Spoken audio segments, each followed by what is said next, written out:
Remember when the theater seats in 1998 seemed to vibrate uncontrollably? The smell of popcorn completely overwhelmed by a suffocating sense of dread, and audiences shockingly realized they weren't just watching a movie, but were being thrown headfirst into the fiery cauldron of a living hell. Welcome back, pop culture detectives and nostalgia seekers, to another classified file from Silver Screen Files. Today, we are not just talking about Saving Private Ryan as an immortal monument of World War II cinema. Today's tape will rewind the bloodiest reels, uncovering the brutal military authenticity, the dark historical details, and the psychological manipulation on set to prove one thing. Steven Spielberg's masterpiece wasn't just a fictional film, but a visceral recreation of historical trauma that came at an incredibly steep price. Brace yourselves, because we are starting our countdown of the 15 most chilling and bizarre behind-the-scenes facts of Private Ryan. The number one secret will absolutely guarantee you never look at this movie the same way again. Don't forget to hit like, subscribe, and check your ammo before we storm the beach. Number 15. The very real seasickness on historic Higgins boats.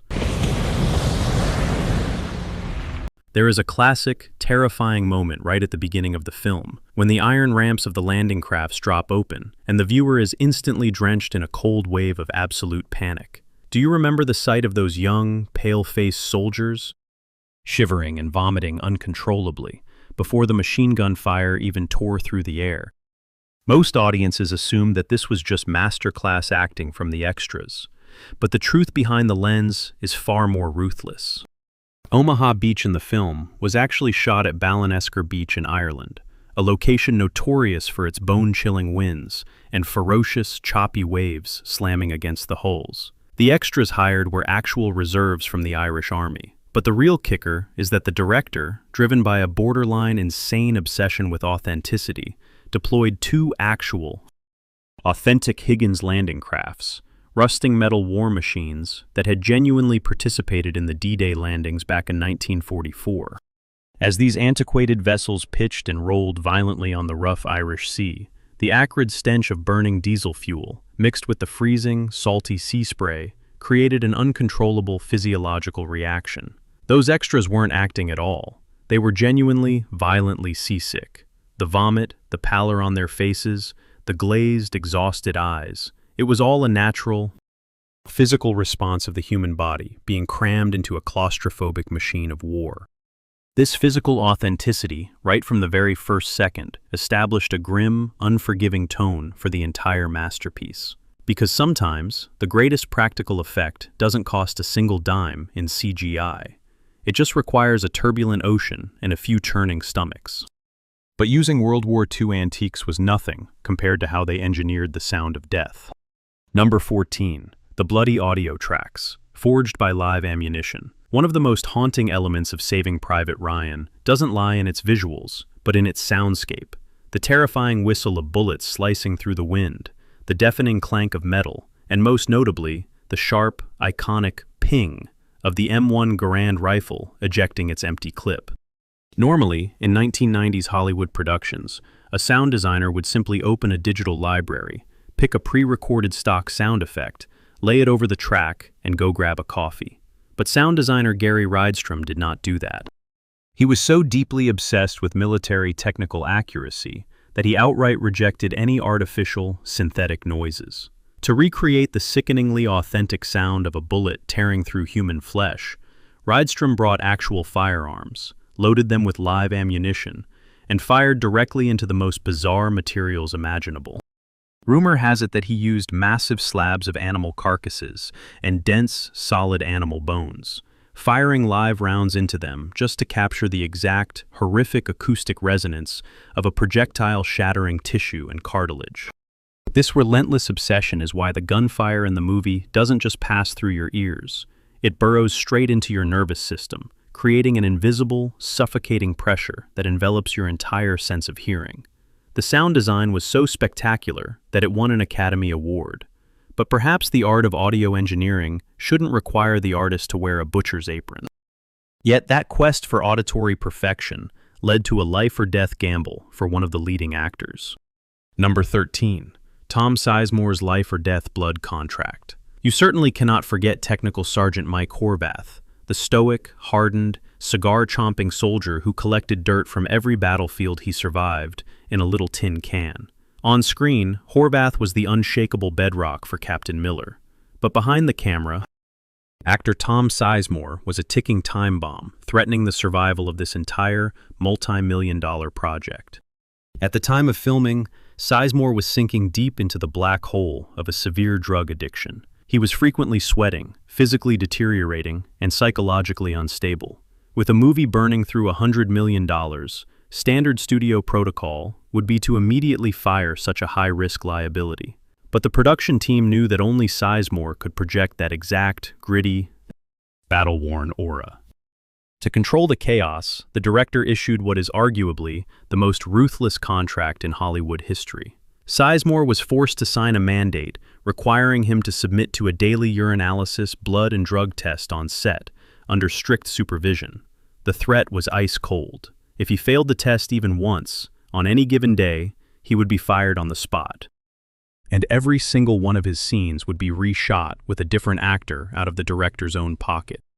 That suffocating pressure drained Sizemore, but it also inadvertently fueled the tension, the fierce glint in his eye, and the genuine exhaustion that defines Sergeant Horvath.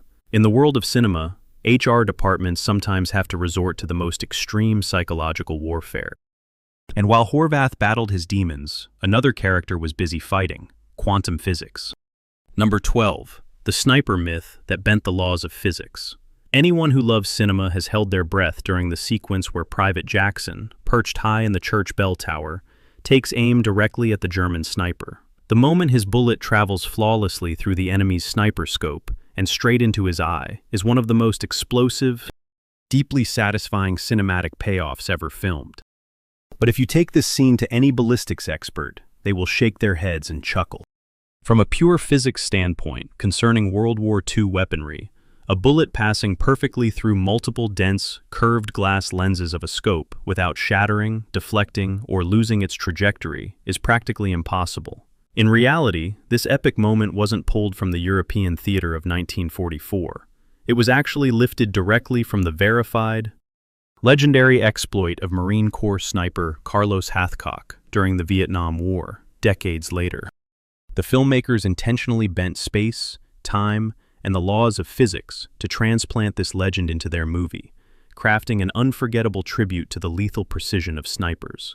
A little romanticized myth-making for the American heroes is perfectly understandable, because sometimes cold, hard physics has to step aside for glorious framing. But while the film glorified its snipers, it was unimaginably cruel to the soldiers on the beach. Number 11. The heartbreaking misunderstood plea in Czech. Let's rewind back to the chaotic hellscape of Omaha Beach. Amidst the deafening explosions and flying shrapnel, there is a very brief, incredibly dark moment that flashes by so fast many viewers completely miss it. Two German soldiers, unarmed and terrified, emerge from a trench with their hands raised in surrender. The American soldiers, boiling over in a blood-soaked frenzy of adrenaline and vengeance, mercilessly gun them down, tossing cold, mocking insults at their corpses. Almost every theater-goer assumed this was just righteous payback against the fascist enemy. But if you turn on the subtitles, or if you happen to understand Eastern European languages, you will experience a horrifying chill down your spine. Those two soldiers weren't speaking German at all. They were desperately screaming in Czech. Their final, panicked plea translates roughly to, "Please don't shoot me. I am not German. I haven't killed anyone. I am Czech." They were merely innocent civilians from an occupied nation, conscripted by force, shoved into enemy uniforms, and thrown onto the front lines as human meat shields. The American soldiers on screen didn't understand them, and neither did the audience, turning a moment of triumph into a devastating war crime born of ignorance. This hidden detail is one of the darkest secrets planted in the film to expose the true, indiscriminate cruelty of war, where the line between good and evil is permanently erased by gun smoke and a language barrier. That cruelty was honed into a reality so sharp that it terrified foreign nations, and behind the camera, a much larger crisis was waiting to detonate. Number 10. The geopolitical ultimatum with the Indian government. To create those heart-wrenching frames, Steven Spielberg had to entirely eliminate studio control and international censorship. When the finished film was shipped to India, the country's censorship board immediately slammed the brakes. They outright banned the movie from theaters, citing the unprecedented, hyper-realistic violence and extreme gore as completely inappropriate for public viewing. Normally, a Hollywood studio would desperately order the director to cut out a few minutes of blood to secure the massive international box office revenue. But Spielberg absolutely refused to trim even a single frame. He issued a cold ultimatum: either show the film exactly as it is, or India doesn't get to screen it at all. The standoff escalated all the way to the top of the Indian government. The Home Minister of India decided to personally screen the uncut version to make the final call.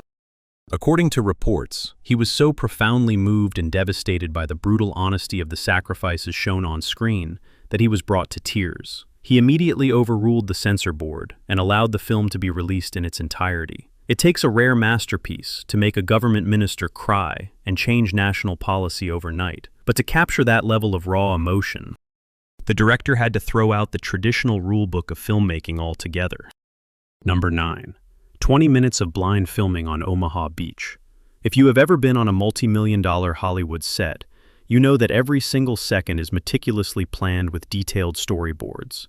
Every camera movement, every explosion, and every actor's mark is drawn out months in advance.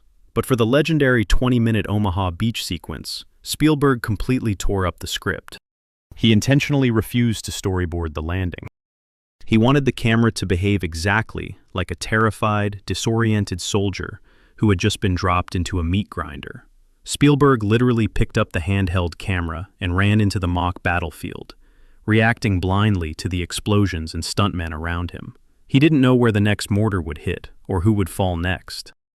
This deliberate production chaos birthed an entirely new visual language for war cinema. The panic you see on screen isn't choreographed. It is the organic result of a crew desperately trying to survive their own special effects. But that chaotic perspective is only truly haunting because of the most unconventional actors ever hired in Hollywood history. Number 8. The visceral horror of real amputees. There is a specific, stomach-churning shot on the beach where a dazed soldier wanders through the crossfire, casually picking up his own severed arm. Most viewers today would assume that is a brilliant piece of 1990s CGI, or an incredibly lifelike animatronic dummy. The reality is much darker and incredibly sobering. To capture the true, unvarnished physical toll of artillery fire, the production hired over 30 actual amputees to play the wounded and dying soldiers. Many of these individuals had lost their limbs in real-life accidents or previous conflicts. Instead of using rubber prosthetics on able-bodied actors, makeup artists attached elaborate, blood-pumping special effects directly to the amputees' residual limbs. When an explosion went off on camera, it looked terrifyingly real because, in a physical sense, it was. This bold casting choice grounded the horrific fantasy of the movie in a deeply uncomfortable reality. Hey, quick pause. If you are surviving this brutal trip behind the scenes and love uncovering the dark truths of cinematic history, make sure to hit that like button and subscribe to Silver Screen Files. Which of these facts has shocked you the most so far? Drop a comment down below. Now, let's get back into the trenches, because if the beach was physical hell, what happened to the actors off camera was a psychological nightmare. Number 7. The unknown face trick that backfired spectacularly. The entire emotional core of the movie revolves around finding Private James Francis Ryan. When casting this pivotal role, Spielberg had one strict, unwavering requirement. He needed an absolute nobody. He wanted an unknown actor with an all-American face, someone the audience wouldn't recognize, representing the millions of ordinary boys shipped off to war. So, he cast a relatively obscure, fresh-faced kid named Matt Damon. It was a brilliant plan, perfectly designed to maintain the illusion of the everyman. But Hollywood irony strikes at the worst possible moments. Right before the film was set to hit theaters, a little independent movie called Good Will Hunting exploded onto the pop culture landscape. Suddenly, that unknown nobody won an Academy Award and became the biggest, most recognizable superstar on the planet. Spielberg's grand illusion of the anonymous soldier was completely shattered at the 11th hour. But ironically, Damon's sudden explosion into superstardom only amplified the genuine resentment the rest of the cast felt towards him. Number 6.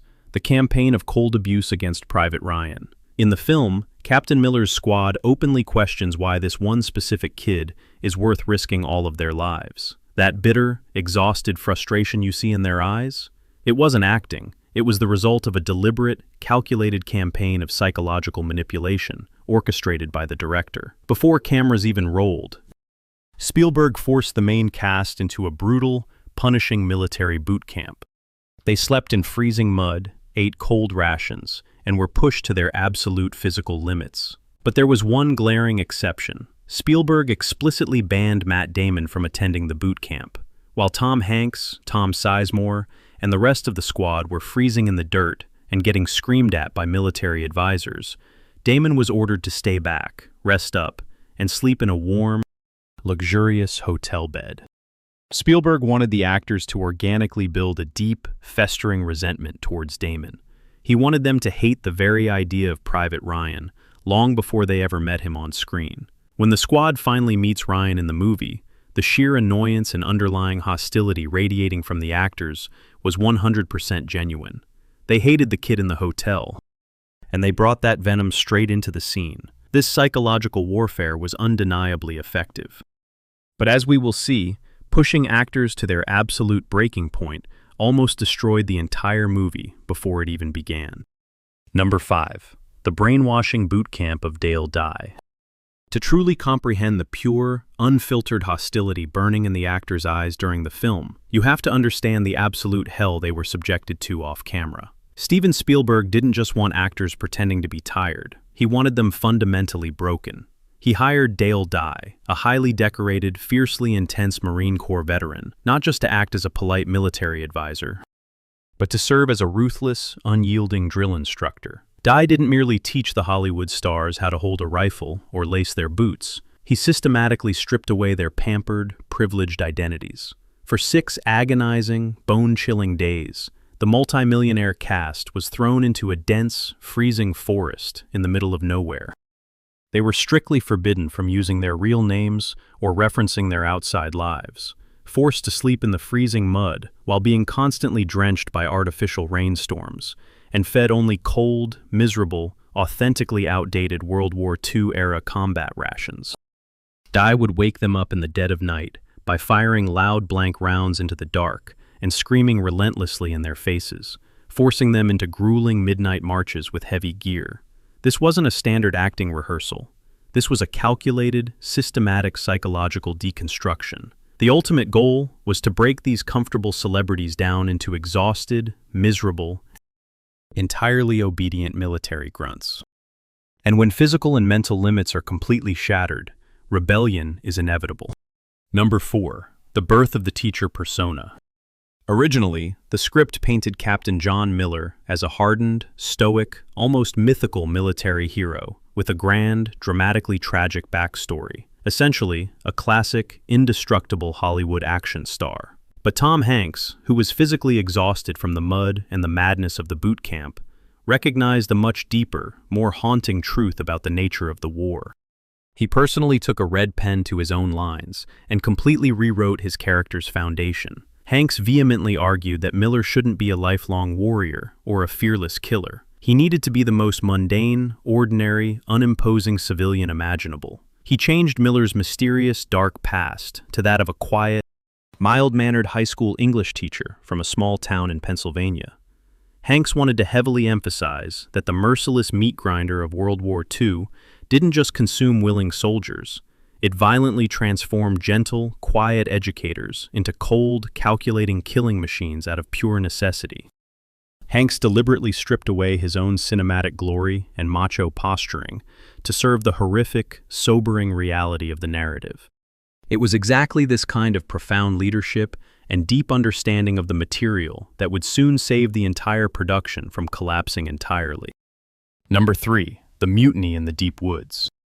By the 4th consecutive day of Dale Dye's grueling, torturous boot camp, the glamorous, shiny facade of Hollywood had completely and utterly evaporated. The cast was freezing to the bone, severely sleep-deprived, starving for real food, and covered head to toe in their own filthy sweat and mud. They had reached their absolute, undeniable breaking point. Deep in the isolated woods, far away from the warm trailers, the craft services, and the director's chair, the exhausted, shivering actors organized a secret, desperate mutiny. Led by the sheer frustration of their conditions, they held a clandestine, unanimous vote to mass quit the movie. They were genuinely ready to pack their bags, walk straight out of the forest, breach their massive contracts, and let Steven Spielberg's multi-million-dollar historical epic burn to the ground before a single frame of film was even shot. The physical toll was simply too high, and the psychological torment of being treated like actual, disposable cannon fodder had pushed these stars over the absolute edge. They were just one single step away from abandoning what would become the greatest war film ever made, if it weren't for one true commander stepping up. Number 2. Tom Hanks' military veto. When the desperate actors presented their mutinous demands to walk off the set, the entire massive production teetered precariously on the edge of a catastrophic, highly publicized collapse. But Tom Hanks, fully, deeply immersed in his leadership role, used the ultimate, undeniable trump card. As the designated captain of the squad, both on-screen and off, Hanks exercised a firm, unyielding military veto. He stood before his exhausted, shivering, complaining co-stars and delivered a blistering, incredibly passionate speech that wasn't in any script. He harshly reminded them that while they were crying about a few days of cold mud and missed room service, millions of actual, terrified teenagers had lived, fought, bled, and died in infinitely worse conditions during the real World War II. Hanks masterfully shamed them into staying, declaring in no uncertain terms that quitting the boot camp would be a permanent, unforgivable insult to the sacred memory of the fallen heroes they were hired to portray. His sheer, overwhelming, commanding presence forced the cast to swallow their Hollywood pride, abandon the mutiny, and finish the hellish training. They stayed, and they created an absolute masterpiece. But the heavy price of that hyper-realistic cinematic sacrifice would ultimately be paid in the blood and tears of real-life veterans. Number 1. The mass psychological trauma and the emergency hotline. We have finally arrived at the darkest, most profound, and deeply sobering secret behind Saving Private Ryan. When the film was finally released in theaters in the summer of 1998, Steven Spielberg's fanatical obsession with physical and psychological authenticity worked, perhaps far too well. The opening 20 minutes of the Omaha Beach landing were so viscerally accurate, so deafeningly horrific, and so painfully realistic that it immediately triggered a nationwide mental health crisis. Thousands of actual World War II combat veterans who went to the local theaters found themselves violently, uncontrollably transported back to the blood-soaked sands of 1944. The incredibly accurate sounds of the bullets, the relentless chaos, and the sheer unbridled terror induced severe, widespread episodes of post-traumatic stress disorder across the country. Grown men, hardened heroes who had survived the absolute worst conflict in human history, were seen sprinting out of cinema aisles, hyperventilating in the lobbies, weeping uncontrollably, and physically collapsing as the phantom smells of diesel and blood overwhelmed their senses. The psychological crisis reached such an alarming, unprecedented scale that the United States Department of Veterans Affairs had to take immediate, emergency action. They were forced to establish a dedicated, toll-free, 24/7 emergency telephone hotline, specifically to provide psychological counseling and crisis support for veterans who had their deepest traumas violently reawakened by the movie. Steven Spielberg didn't just make a spectacular movie about war. He accidentally resurrected the very ghosts of it, proving once and for all that cinema, at its absolute peak, has the terrifying, unparalleled power to shatter the human mind. As the smoke finally clears and the credits roll, we are left with a profoundly sobering realization. Saving Private Ryan remains an undisputed cinematic triumph, but its monumental legacy is forever, inextricably tied to the pain, the chaos, and the unimaginable sacrifices made both in front of and behind the lens. Thank you for opening this classified file with us today. If this deep dive changed the way you view this classic masterpiece, leave a comment below telling us which fact hit you the hardest. Don't forget to hit subscribe, leave a like, and ring the bell so you never miss another journey into the shadows of pop culture. Until next time, keep rewinding the memories. And never forget the heavy toll of history. See you in the next trip back through the archives.